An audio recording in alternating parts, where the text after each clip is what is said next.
So if you're not familiar with this space, a lot of this is community outreach to help entrepreneurs kind of be able to launch businesses or grow their businesses. There's a funding organization here, Mind to Market, that kind of helps with early stage companies get funding, and there's mentors that go along with that to help you prepare for that pitch, and I'm one of those mentors.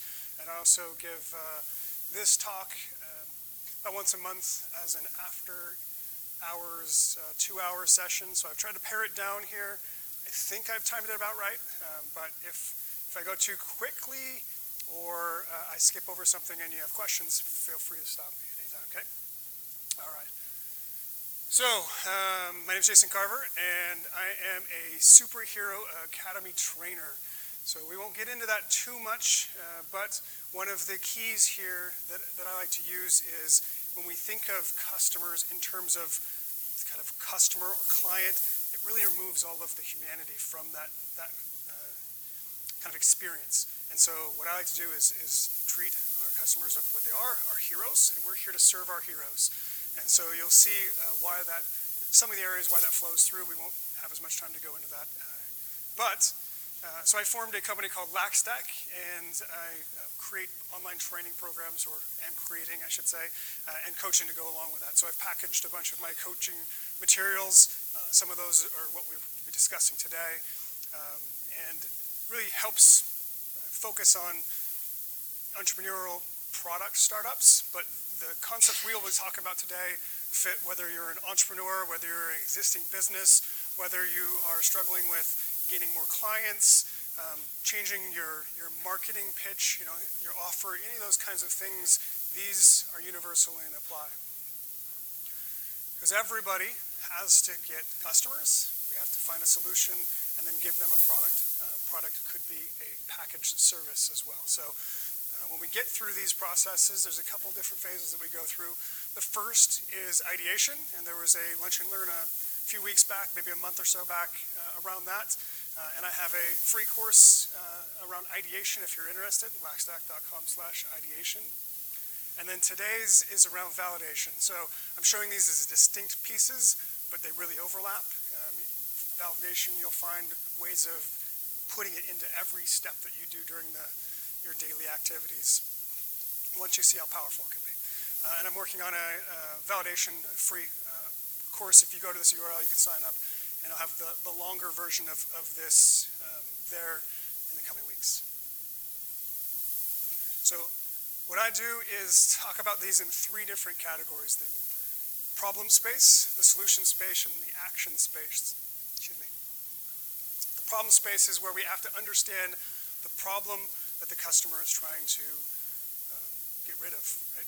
So sometimes it's a problem, sometimes it's a gain that they're trying to get, but they have some lacking that we want to fill with a solution, and that's when we really start to get into action space. So actions where we really start to build the product, but when we talk about validation, you'll see that the actions that we take is what kind of determines success or failure. So one of the keys that I like to use, kind of a mental model, is starting with the end in mind. If you do this, you'll always kind of be going the right direction. You may not get the details right, but you know where your end goal is. People talk about this as vision, and when we're talking about that, it's not understanding just the problem, it's not just understanding the solution, and it's not just understanding the end product, but it's the intersection of those. And that's where we have product market fit comes together, when we understand all of those pieces. Validation is key to try to keep ourselves in the center and not lacking it. So if we forget to do the action space activities, that's analysis by paralysis, right? If we forget to do the solution, well, then we understand their problem, we can empathize with them, but we don't have something to solve that problem. And then the problem space is where we go off and build a solution. Tech folks, we're fantastic at this. We go build something that's really cool, but it doesn't actually solve any problems, and then we have a really hard time selling it to people. So let's start off with a case study here, and it's going to play some audio. I hope it'll be the right level.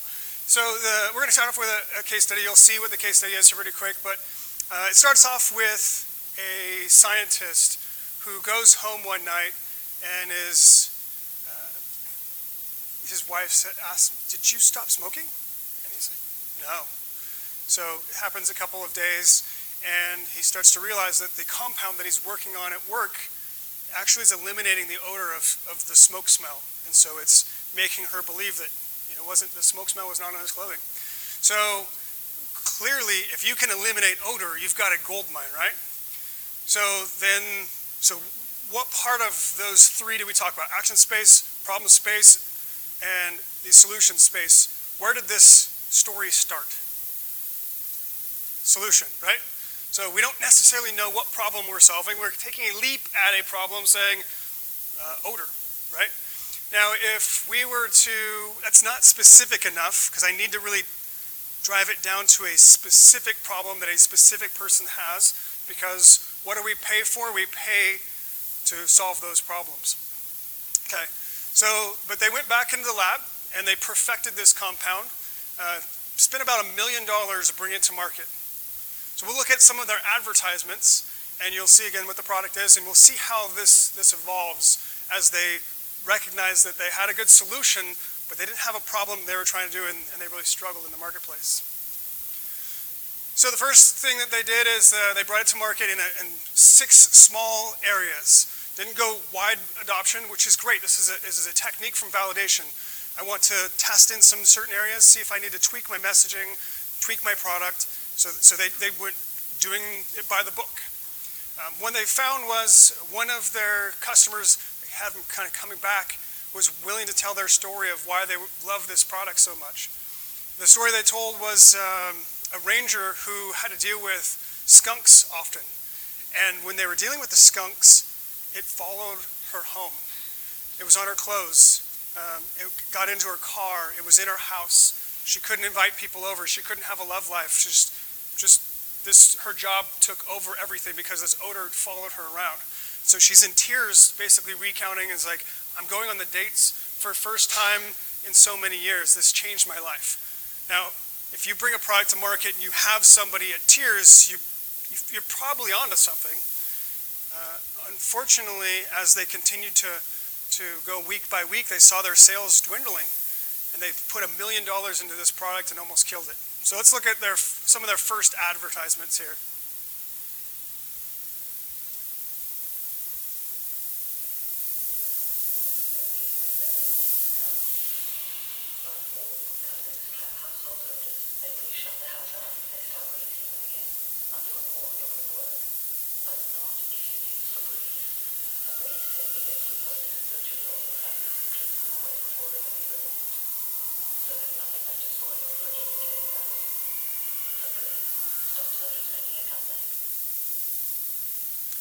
Okay, so one of the concepts we'll talk about today is voice of customer. So their main message was, at the end, did you catch it? Stop odors from coming back. So that was their main ploy. They thought this is what customers are really looking for, is that I'm not using some sort of aerosol spray that covers it up and then I come back later and it returns. So that's a really outside-in look at the problem instead of the other way around. So with that, again, they started to see that they weren't getting the sales traction that they were really looking for. So that was 1998, and again, almost killed that project. $1 million, huge technological discovery, but they couldn't find the traction in the marketplace. So look at, fast forward a little bit, 1999, a new advertisement.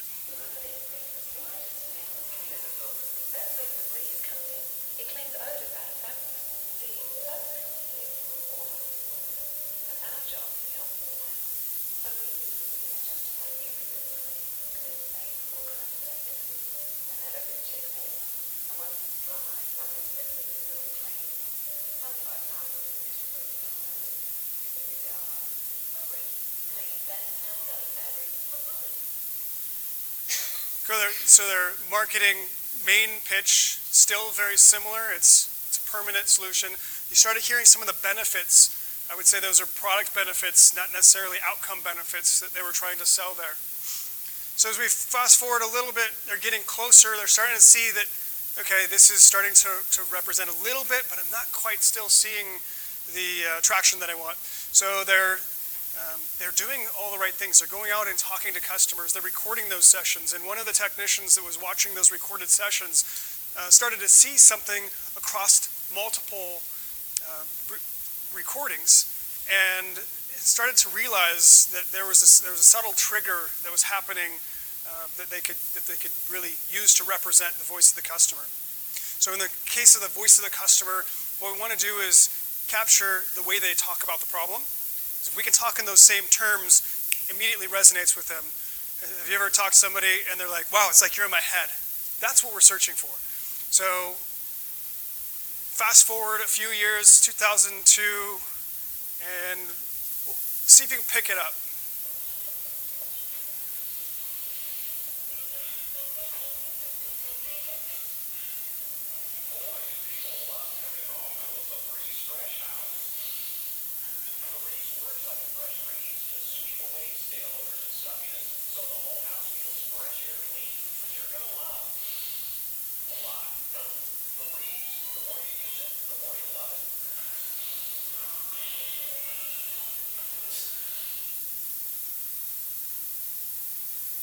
So there were some earlier ads that had that a little bit. This one, they amplified it. So what they realized, it was not something they were actually saying, but it was this. So they realized that it was part of the cleaning ritual, that when I spray this, kind of at the end of the cleaning, I know that like the explanation point has been put on the job, because I know even if I can't smell odor, that this is going to get rid of it and just takes all that stress away from, I've cleaned my house, it's good to go. Because what they were trying before, if we went back to some of the earlier ads, they were trying to hammer on the fact that dog smells or smoking. So what happens when you're around a smell for a short amount of time? Let's say you go somewhere and you're just there for a week. What happens after a while? Right, nose blindness kicks in. After a while, your brain stops telling you about this problem, because it's like, I kept telling you about it, you're not doing anything about it, I'm going to now keep finding to turn your attention to things that you actually care about. This is something you clearly don't care about. So if you went into somebody's house who smokes a lot or has dogs or has teenagers, they probably don't even recognize they have this problem. So you have a education problem, and this is a tough education problem to have. If you have an education problem where you're telling them something that they're just not aware of, but you're doing it to benefit them without basically calling them out, right? How do you educate somebody here without saying, your house smells, you're not a good housekeeper? I mean, all of those things we take personally, and if you have that message coming forward, it's not going to be well received. So if you fast forward a little bit more, you'll even see that they've incorporated even further.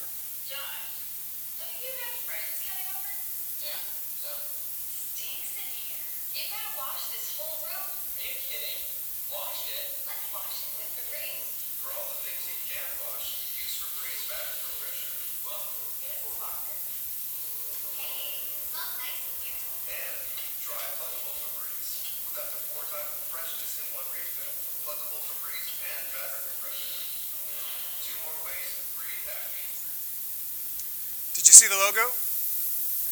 The little breathe effect, right? So they realized that even people who didn't realize they had this problem, they were able to go, I want that, right? So they were able to now change just their marketing messaging.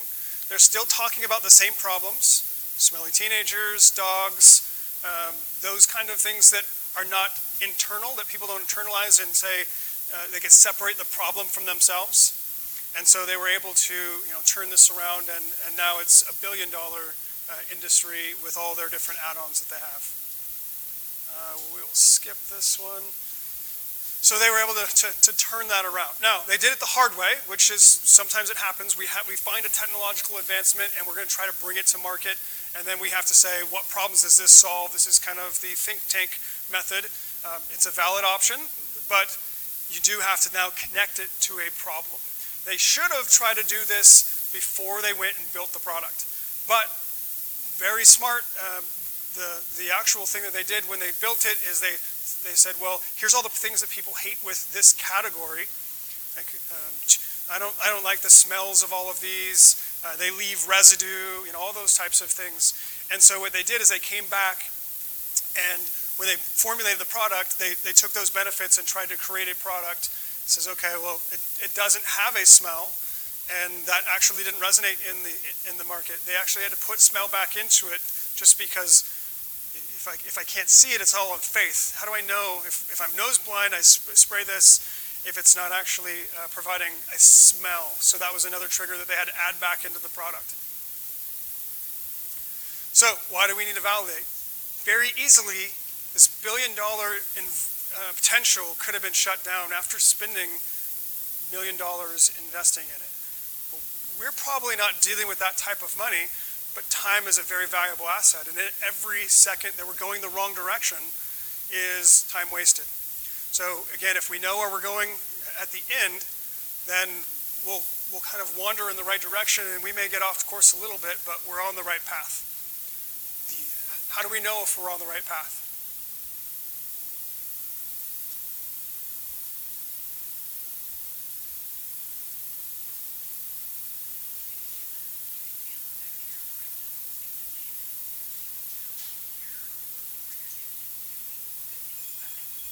Okay, definitely. I think that's also why we're here, because this is one of the hardest questions to answer in business. People who have confidence, at times, they suffer from I don't want to say it the wrong way, they have too much faith in themselves. Like, I know this. I was that customer. I built something that I would have loved. Right? But I'm only one point, and I may not represent the market. I may not be able to find enough people like me after I invest in the product to actually make it a paying product. So the only thing that really gives you pure bliss of knowing you're on the right path is talking to customers and having them tell you, this is what I need. And if you start to, even well before you build the product, if you start to talk about the problem and you feel real pain there, then you'll know you're on the right path of, this sounds like something that's worth solving to them. So I talk about this pain spectrum. So if you have broken your arm, what do you want? Okay, yep, we need to get medical attention. I've got this pain that's just excruciating. I probably want some sort of pain medication. So we'll kind of put that on one end. That's the drug end, right? When I have something I need it right now, I'm going to go there immediately. What if you have bad breath? Like, how many people just stop everything they're doing and go drive to the store to buy Tic Tacs? You're like, okay, maybe hopefully somebody will have a piece of gum, I'll deal with it later. It's not as pressing a need, and people are not willing to go search for that. If they're at the counter buying something else and they see it there, like, oh yeah, I should probably grab that because I didn't have it yesterday when I needed it. But I'm not going to go make a special trip for it. So we have to kind of think about the pain scale that the customer is on. If we're solving something that a bunch of people really want, but no one's willing to pay for, that's a hobby. So we need to validate, one, that we can solve a problem and that it's worth being monetized. And now we can start to talk to them about what is the solutions, or how can we solve that problem for them. Sobering statistic, if we added in all of the people who kind of are in this entrepreneurial journey but haven't gone through the whole process of forming a business, they just had an idea, maybe they toyed with it for a while and never went anywhere, I mean, this number gets even worse. But we're talking so much failure in it. Often it's because we didn't validate one of these few things. So why so much failure? This is the most common case that I see, is that I have a good idea. I think a lot of people have very good ideas. They jump right into executing it. Like, I'm going to go build this product, and then I go out, the field of dreams type of thing. If I build it, they will come. So here I go out and try to build a product, and then I think once I build it, I'm going to iterate a little bit. But if the core tenet of my product, the core problem we're trying to really solve, if I missed that, I can't make up for it later. Because I'll just be iterating. What ends up happening is you get the kitchen sink mentality where I'm going to throw everything I can to make this offer sweet enough, but now it's really complicated to sell because there's so many components to it.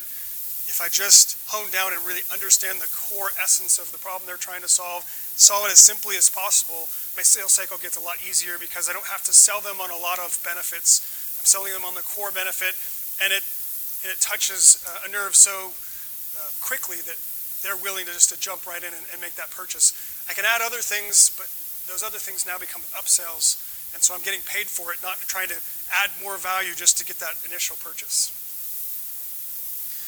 Another thing is, I'll actually flip this upside down in an ideal world. Before you go build the product, go sell the product. So we'll talk about that. So how does this help? This is often what we look at as entrepreneurs. Which door is the right one? You know, how would we know? So let's say there's only fire on one side behind one of those doors. How would we know which one has the fire behind it? Feel the door, right? I'm going to test it. I'm going to test to find out which one. I may feel the ones, since they're so close, I may feel a little bit of heat, and the ones next to it, I can tell I'm getting closer. But if I don't go and test those doors and I just stand here and go, I think it's the second one, I'm just guessing. And that's the first thing to remember, is the guesses make messes. The more times that I take a guess that's a large guess, and I don't check myself in between there, the further off track I can get. So if we're standing in the middle of a field and I don't know which way is the right way to go, I start heading north. Well, south may have been the right way to go. I've just doubled the distance that I needed to go. If I know south is the way I want to go, but I'm not exactly sure which one south is, I may go a little southeast, maybe southwest, I'm close. So we just want to keep kind of checking that compass as we're moving forward. That's largely what validation is. I'm going to take you back to maybe 7th grade science and talk about the scientific method. Do we remember that vaguely? Right? So hypothesis, we want to test it, check out what those results tell us, and then decide what our next step is. This is what validation is in a nutshell. Learning organizations outperform. So it's no coincidence that somebody like Google has become so awesome. They incorporate the learnings that they get on something and then apply it to the next product that they do, so they don't continue to make the same mistakes over and over and over. And ideally, because you get more at-bats than the competition. Now, as solopreneurs or small startups, you only have so much time. So if I say, well, I'm going to build this product, it's going to take me 6 months. If I get that wrong, there's 6 months and whatever money invested gone. If I say, okay, I've got 10 ideas, how can I test those 10 ideas in the next week? I got 10 doors, how can I test those in the next week? Or maybe it's a month. But at the end of that time, I know which one of those doors was accurate, and I didn't just guess at one of them. So how do we do that? That's really key, right? So you remember this. Talked a little bit about this. The voice of customer is that pain that we really want. That's what we need to talk about in the problem space. In the solution space, we are mocking the experience of the product and the experience of the offer. I've seen many entrepreneurs that have a good product, but they built it in a way that doesn't align with the core problems that the customer is, and or haven't figured out how to sell their product. Sometimes at the end of it, we can change your marketing message and fix some of those things, but what if you started with that? What if I got people really excited about whatever I was bringing to market? How much more excitement would you have when defining your product or services? If you know you've got 10 customers ready to take money out of their pocket, there's a lot more excitement. I know I've got people to serve. I've got an obligation now to serve them, not just, I think this is the right thing. When it's all about your think, Now it's about your willpower of staying the path. But when you have people that are like, as soon as you have this, I'm ready to pay for it, willpower gets overpowered by staying power. You have these people now behind you, and you feel obligated to them, not just obligated to yourself. And so whether this is a small change in your business or starting a whole new venture, the more you have those customers, you have those voice of customer points that are telling you this is what you need to do, you feel much more confident moving forward. And then again, that purposeful daily execution is just, it doesn't get much more simpler than this. Every day I wake up, what's my 3 things I'm going to do? And if these are the most important 3 things, I'm going to do those first. Then I'm going to take care of the other stuff. Very easy to get busy and do all the other stuff. Just go, oh, it's easy, I'll just take care of these things. And then you never get to your top 3. So it's do those top 3, evaluate how those went, and then decide, am I going to stay the course tomorrow, or did I find a door that doesn't have any heat behind it? In the middle is that product market fit. So if we think of those 3 different things, we'll keep ourselves bringing something to market that's going to pay our bills. Maybe give us more freedom as we move forward in life. Talked about this a little bit, death of 1,000 features. I just keep throwing things. I don't really know what the right solution is. I'm just going to keep throwing things into here and hope that I'm going to solve this little pain and this little pain and this little pain. Maybe together they form a big enough suite of tools that you are interested in purchasing this product or service. When I don't have action, it's analysis by paralysis.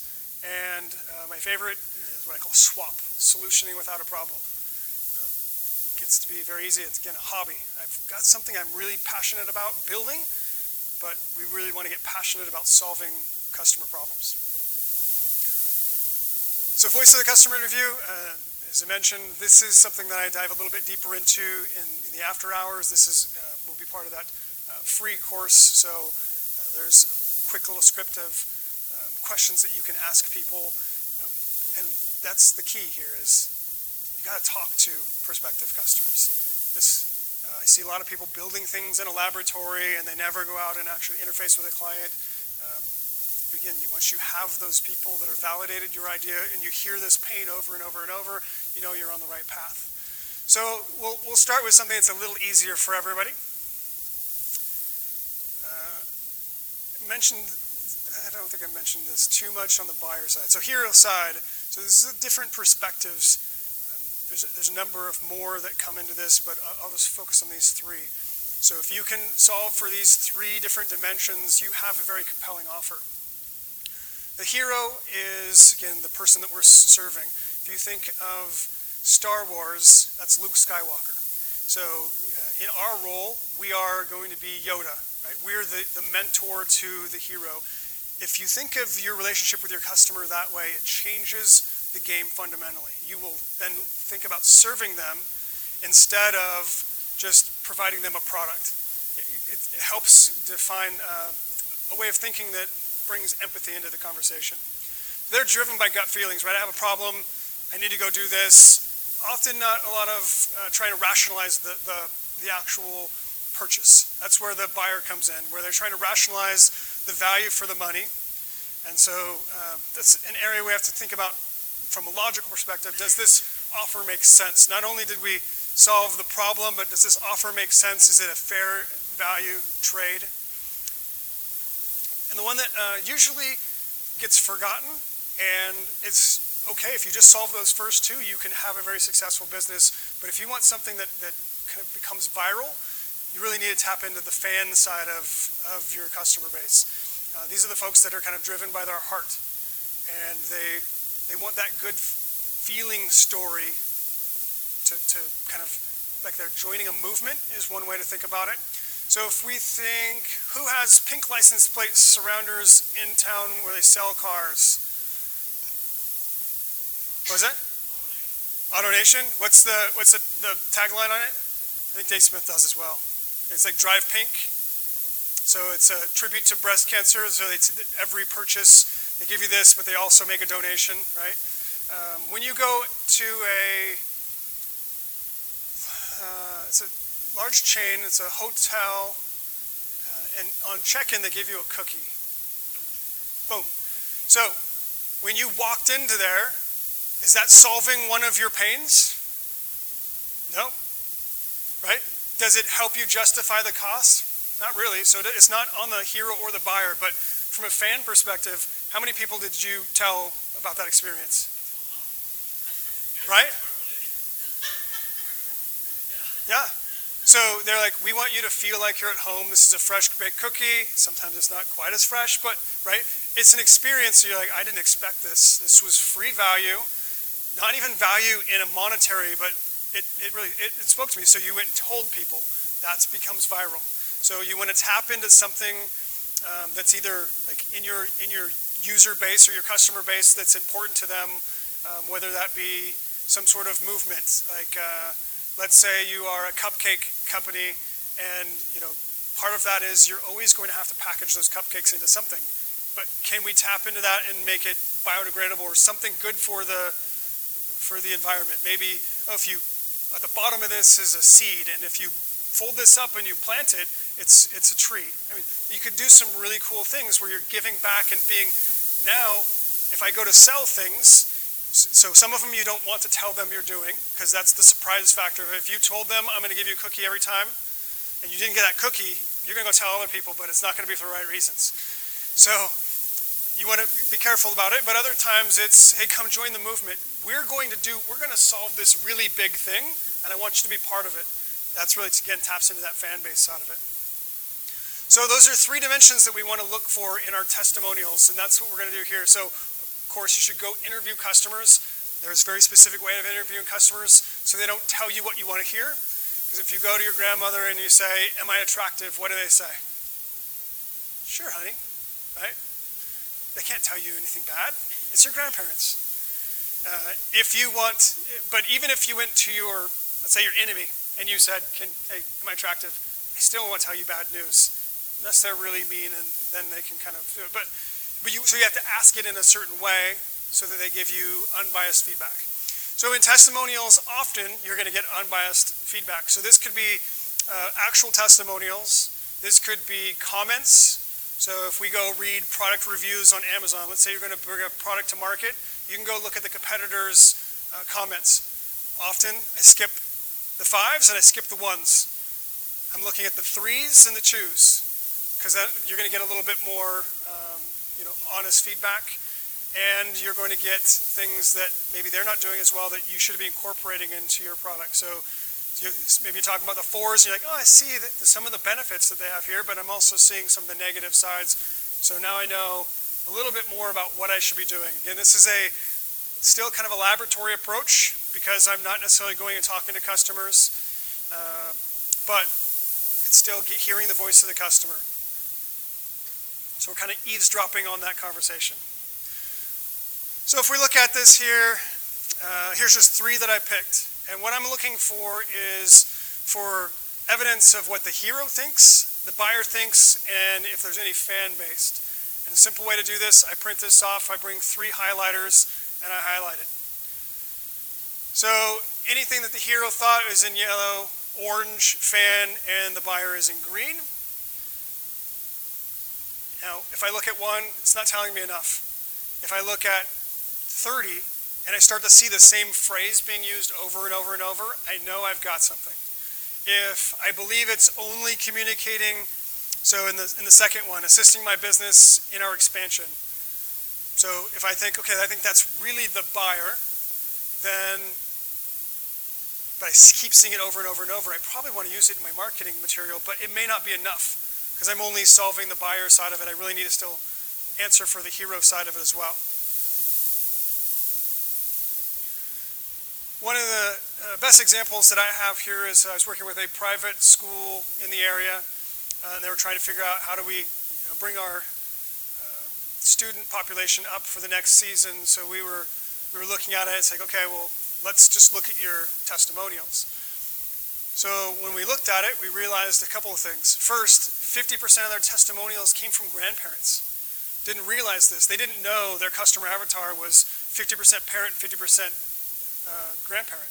The other thing is that in over 75% of them, there was a kind of a contrast against the public school system. And at 50% of them, there was this almost verbatim wording, and this was on, some of them were on their website, some were on Facebook, some were on Yelp, getting lost in the public school system. Almost those words exactly. Now, how you use that's a whole different story. But when I have that information, now I can go back and talk to my customer about this. This is one of the keys of validation. Validating that you understand the customer so you can echo it back to them. And that's, especially in your marketing activities. If I figure this way out ahead, if I know exactly how to sell my service way out ahead, makes the game a whole lot easier than, oh, I've got this product, but I don't know, how do I get clients? And how do I price it? All those things. If I know out ahead, I have those answers, it makes it very simple. In that case, the school didn't want to take that stand. They weren't anti-public school. This was just an environment that worked better for certain kids. But they could use parents' testimonials to say that message, and it resonated with prospective customers. But as the school saying it, it would have come across differently, right? It would have set a different tone. So how you use the voice of customer is up to you, but just understanding this is what they think, or as soon as I say something that resonates with them, they're going to lean in. Right? I want to know more. Now, if you have an established product or service, here's some. Again, these are downloadable in the course, but here's some different testimonials that you ask. And there's some specific reasons why we want to do these things. We phrase it in a certain way that we get, again, the feedback that we're looking for. One of the most important ones that I find is useful is F, is looking for that aha moment. So sometimes there's two aha moments because we're walking the customer through a process before they actually purchase. First is they have to be problem aware. So there's maybe an aha moment there where they say, oh, I have that problem. The second is solution aware. I have a problem, but I didn't know there was a solution out there. If you find that's the case, you might want to run, because if they have a problem and they didn't go looking for a solution, they probably don't care to pay for your product or service. And then they became aware of your service, so they became aware of you. That may be an aha moment. And then the final is when they actually started to use your product, and this one can be the most powerful, your product or service, the things they say, as soon as I started using this, I realized this. And now you can take that back to somebody else and say, because all business is you're trying to transform someone from a state of problem, state of lacking, to the state of gain, or I no longer have that problem. So if I can, in advertisements, now you'll start to see these tricks. Every time you see an advertisement, you're like, oh, I get it. They're telling you sometimes they're telling you the pain that you're having right now. It's problem agitation. The problem you have right now, I'm going to tell you this. But here's the problem. Here's what it's going to feel like on the other side. So if I can talk from those two, some people will be very moved by this one. Some people will move by this one. So this is why we kind of test these things out. And again, another piece of validation. I go out with my marketing message. Which advertisements should I use? Well, let's put both of those to the test. Do some A/B testing and see which one resonates. And then this one's 10% of people clicking on this one, 90% are clicking on this one. I'm going to go continue down this path. So some of the things we are wanting to recognize here, it's all about capturing the voice of the customer. The more that we hear it in their terms means that we're not going to talk in our industry jargon. We all have a tendency to do that, whether you're in a tech space or not. There's jargon that's represented to your industry, and your customer may not even know what any of that means. So you want to talk in, for lack of a better term, layman terms, again, the way the customer talks. Testimonials, if it's your testimonials, are very important because it's so much less expensive to retain your existing customers than it is to go out and acquire new customers.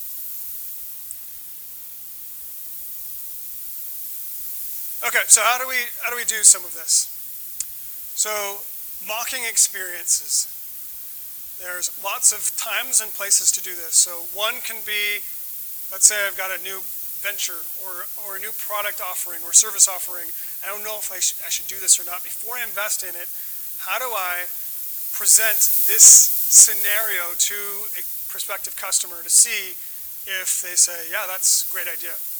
Because what happens is we go to tell somebody like a customer, you say, I've got this idea. And you tell them everything, and what are they going to say? Again, it's like your grandmother, oh, that's a great idea. You should definitely do that. Follow that up. Sometimes that's the only way we can talk to people. We explain what we're doing. If you really need to take that approach, follow that up with, great. Will you prepay for that service now? If people will take money out of their pocket after hearing your problem, oh great, now you've got something. If they're like, well, go do it and come back to me, now I know that that's a harder sell because they weren't really believing what they said. The only way they really vote is with their wallet. So we want to mock our experiences. So there's a number of different ways of mocking the solution. Again, solution's kind of in the middle. It's the answer to the problem, but it's not the product. So one of those is Wizard of Oz delivery. This is a great one. It works for everybody. You're just the person behind the curtain. So maybe you're like, we're going to do a daycare. And I'm going to get a space. I want to see if local people will come and drop their kids off in this whatever the thing you think is the most concerning aspect of your idea. Will people do this? So you could rent a space and have a special and have people come down, and behind the scenes they think something's happening when it's not. We talked to an app developer that was, I won't name names, but in this space that they were going to go build this app. And it's like, well, do people want that app? Well, I know I got to build it so they see it so they can know if it's the right thing. So, well, how about this? What if they went to your website and they fill out the form and it just simply sends you an email? Well, it's got to go in a database. Sure, long term it's got to go in a database. We want all those things. But it sends an email. You open the email. You look at their matching services. So I need something from this group. And you go and do the legwork and go call these different people. So if you think of like an Angie's List, where I'm trying to match somebody up to a service. If I go do all that manual stuff, sure, later it should be in a database and should be auto-matched. But now, from their perspective, it went into a magic system and an email came back and said, here's who you should connect to. But I didn't have to build any of that work. So how can I fake the process? So from their experience, it was exactly as it would have been as the product was built. So, but I could do that much more cheaply than if I actually have to go build that application. PowerPoint walkthroughs. So in PowerPoint, or what is Apple's version? What is it? Keynote, yes, thank you. So in those tools, very easy to drag and drop shapes. I could take a screenshot with my top banner and my left banner and drop all these buttons in there. I can even hyperlink those buttons to take you to another slide. If I gave you this as, I want to define let's say it's your marketing website. It doesn't even have to be an application.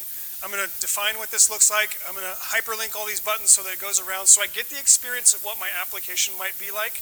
I could sit down with a customer. I may even put like the Chrome bar up top so they think I'm on a website, but I'm just showing them from a PowerPoint. There's a lot of great things that come with that. One, did the flow happen? Did I get the information back from the customer that I thought? Like, oh, I thought that would have been clickable, or I was looking for this and it wasn't there. But now it also becomes a working spec that I can give to my developers to say, it needs to work like this. And now I'm not in writing big, long requirement documents that people are not going to understand. Here's a prototype to make that process much easier. A really, really popular one now, there's lots of different varieties of it, is the explainer videos. So you've seen like the video sales letters or cartoon characters that are walking through the voiceover. You could be you standing up in front of it. So when you go to this course, since I haven't published it, there's a video with me telling you about the course, right? If you don't go to that button and say, I'm interested in enrolling to sign up for the email list so that I can tell you when the course is ready, then maybe I shouldn't go off and build that course, right? So that's another way of doing that, and that dovetails into that add campaign to landing page. So a lot of questions I get are, how do I go and get new clients? Well, there's two different ways we talked about. It depends on which one of those circles that you approach it from. One is I go build my solution. I talk to a few representative people. I talk to enough to say I've got the right idea, but now I still have to go out to market and get enough people to come buy my product. The other thing I can do instead is start building a tribe.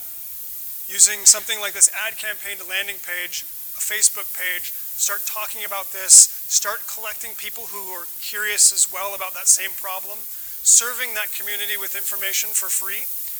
Now you're starting to hear the problems that they're having in a more conversational term.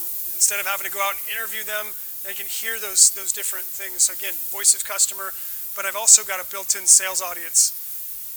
These people are saying they have this problem. Now I can go serve them with the product that they want, not necessarily the product I was going to build. So that's an easier way for sales traction. A little bit longer to build up your customer base, but when you're ready to sell, you have a warm and representative audience. You don't have to go out and do cold traffic and things like that. So these, again, just ways that we want to represent the solution to the customer so that they can tell us, yeah, this looks right.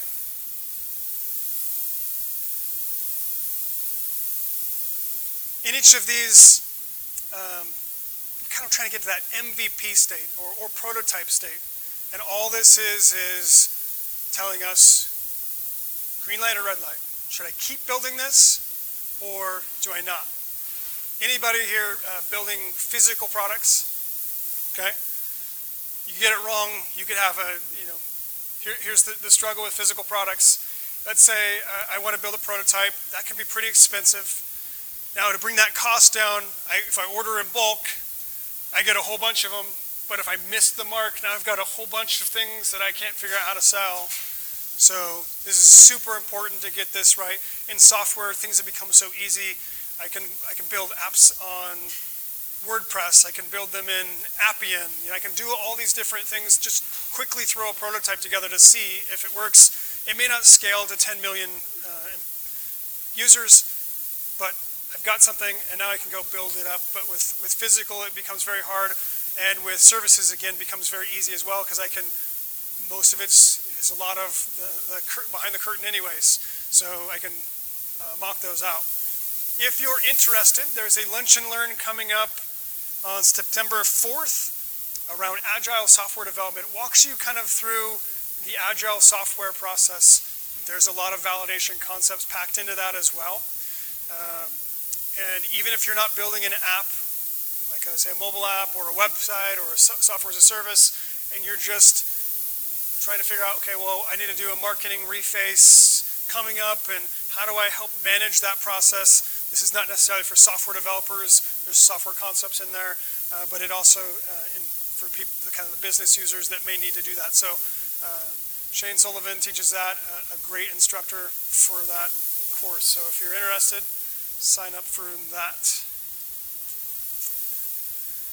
Okay, so threw a lot at you, but I want to throw a couple more things, and then I want to see if there's any questions from the audience. We'll otherwise try to get you back to work on time.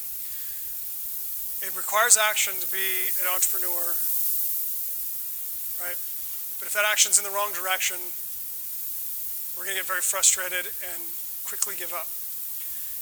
To be lucky, you have to take massive action. The more times that you're out talking to customers, the more likely you are to hear that same message and understand, oh, that's the product I need to build. But it has to be purposeful. If I don't say, here's where I need to go, and then what I call goal decomposition is you start to break that really big idea down into the smaller steps.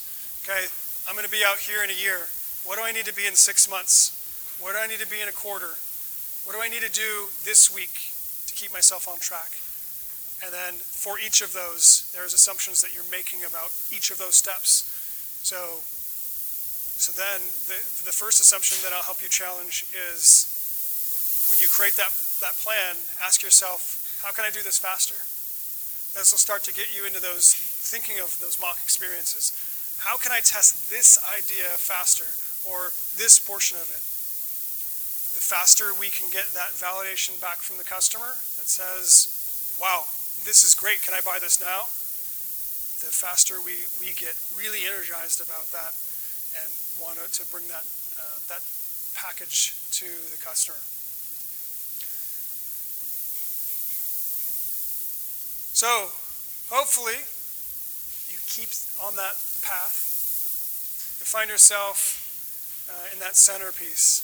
Again, I've got this course on ideation about, this is part of it as well, of how do I think through the different options of how to solve that problem. So different ways of thinking about the problem and coming up with new solutions, which is what that ideation course is about. Talked about this validation, there's the larger one coming. And then the ultimate paid course that I'm working on is Explosive by Design, which is taking these and going to that deeper level. So we talked a little bit about mindset here. Mindset is often what holds us back, but also the tactical aspect of, now how do I take this and really get down to almost a spreadsheet level of follow these steps and really make it happen. So if you're interested in that, reach out to me and I can kind of walk you through the process as well. We have about 10 minutes or so before 1. If you have to go, feel free. I've got one quick bonus. You may need to huddle to the screen. We'll see if it casts big enough here. But so here's a bonus validation technique. We talk about those options of knowing, is A or B correct? Well, there's lots of ways of testing it. The most, in a graphical form, the one that I like to use is the 5-second test.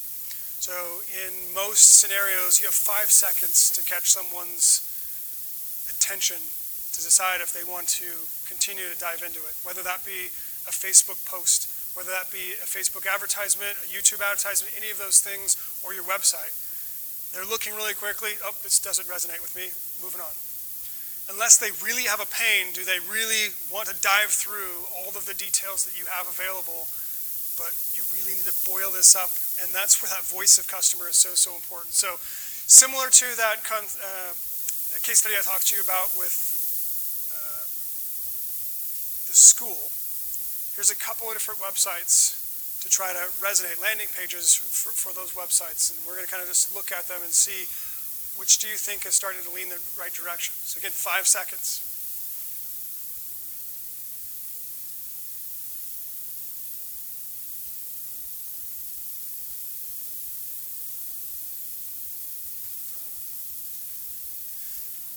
So there's tools online that you can use.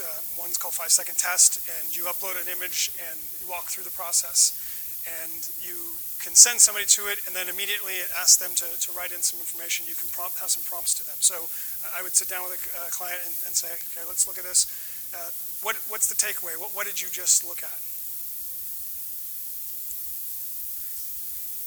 Look like a summer camp? Okay. Okay.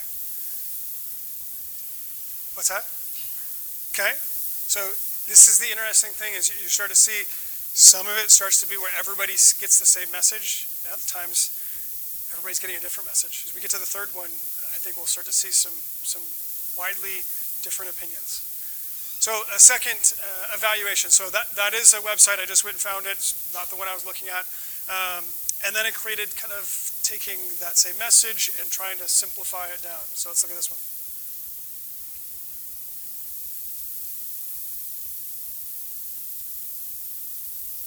What was the takeaway there? Okay. Did anybody get what the core essence of the message was that they were trying to sell? Okay. Okay. Okay, 5 seconds. So this is an interesting one too, because I've done this at 5 seconds and 10 seconds. At 10 seconds, the retainage goes way up, but you generally don't get people to stay for 10 seconds.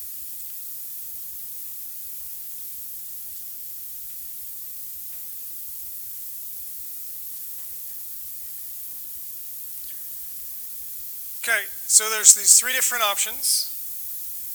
What did you think about the third one?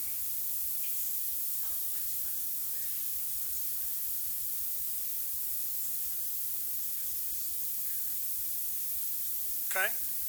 Any alternate opinions?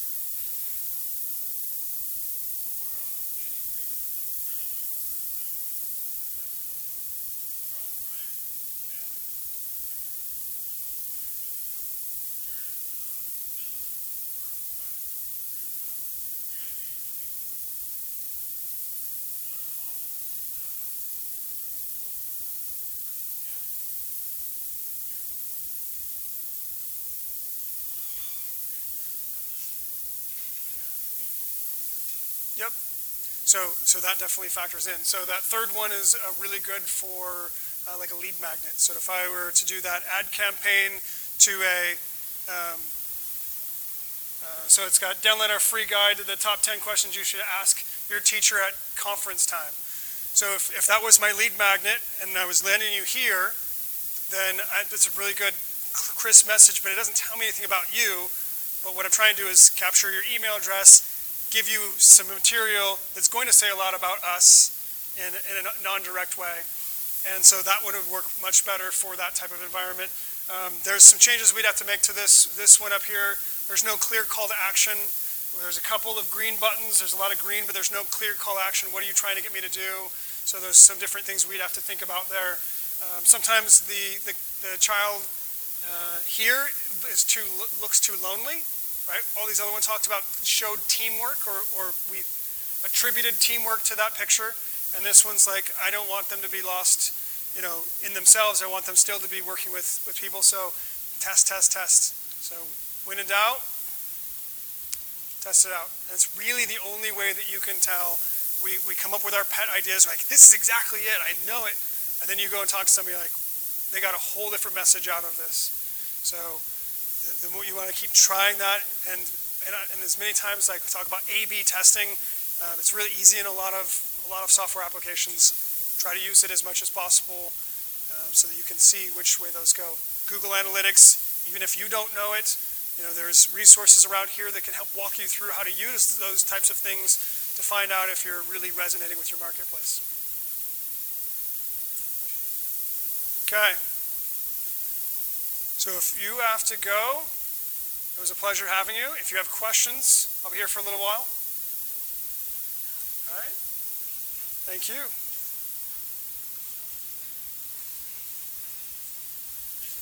Yep. Brady Ryan from CoMotion. Okay. We did a couple emails last week, but this was great. Really nice to hear what you had to say. Thanks. Yeah, the guy, I can't remember the name, but Skyler. Yep. Seeker. Yep. He had great stuff to say about you, so I'm glad to meet you. Yeah, good. All right, cool. I'll see you. I see you. Hey, good to meet you. Andy Johnston Engineering. So, yeah, we're physical things. So we design products, devices, and machines. And we have lots of people who have great ideas, and we help turn those into actual physical devices. Okay. And design them and build them and get them